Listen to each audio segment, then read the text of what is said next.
Hello again. I'm Dr. Troost, talking about my book, Apes or Angels, Darwin, Dover, Human Nature and Race.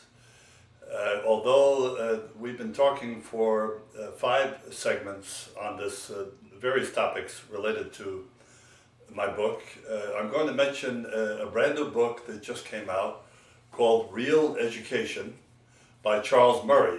Charles Murray is famous or infamous, depending on your point of view, for his book in 1994 called The Bell Curve. This was a runaway bestseller that probably was read by about half of the people who purchased it, and certainly misunderstood by an enormous number of people. Books came out afterward referring to the huge controversy that emerged from this first book, The Bell Curve, which claimed that IQ, intelligence, had a very strong bearing on achievement, and that achievement itself in schools led to stratification in economic terms in the society at large. That is, the very best students, because of their rich endowment in terms of IQ, were able to achieve economic success far in excess of what ordinary and inferior students would achieve. And the implication that how smart you are, your lifelong, more or less stable IQ, would determine your success in life, and that this emerging pattern of stratification would in the long run create difficulties for a pluralistic America. And surely what we have in the interim, since 1994 and the Bell Curve, is a society that is surely highly stratified, but not in a way that seems to cause immense controversy. It certainly causes a great deal of unease among social science academics who write about this incessantly and complain bitterly about the unfairness of it all. However, again, going back to Arthur Jensen's IQ article in the Harvard Educational Review of 1969, we have to think of whether or not this claim of the heritability of IQ, that is basically genetically founded to the tune of roughly 70 to 80% due to genetics. Whether if this is essentially true, then the people endowed with superior genes are going to be the winners in the capitalistic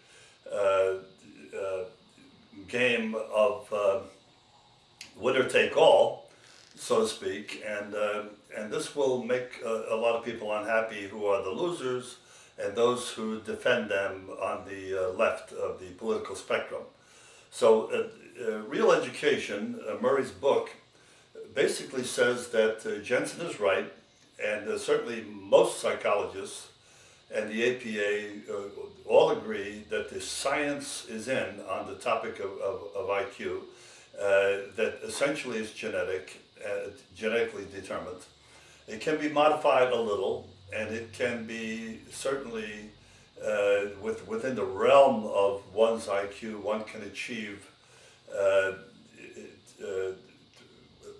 in a flexible way. There's a flexibility to it, and one can achieve more than others of the same IQ with motivation and great effort.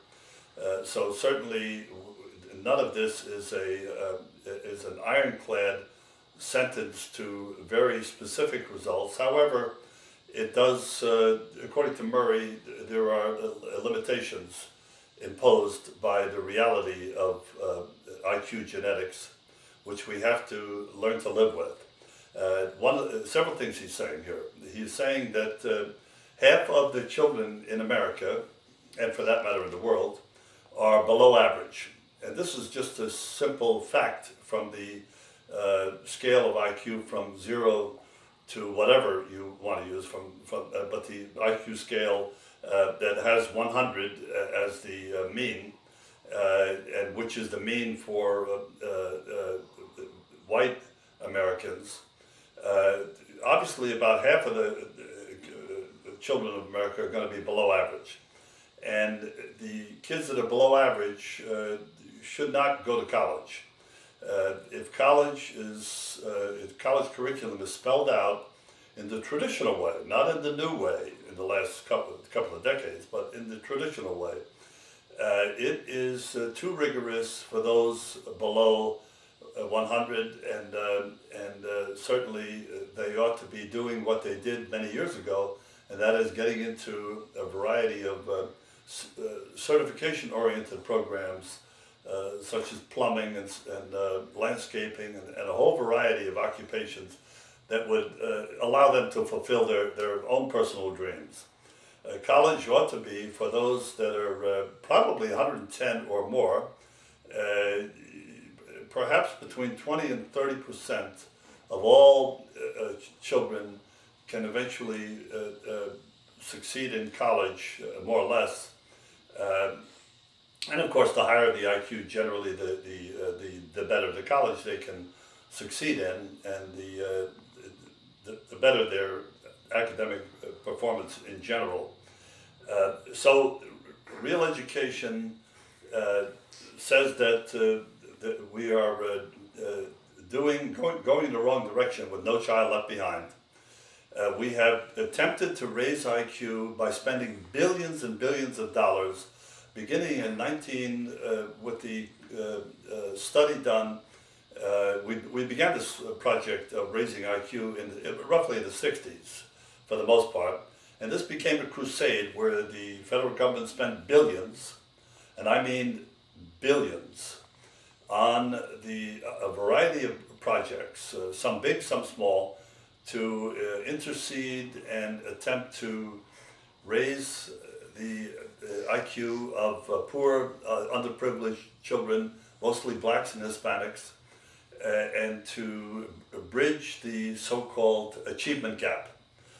The achievement gap is so scandalous for some people that the state of California in 2007 had a major conference with 4,000 experts to talk about ways of eliminating the achievement gap.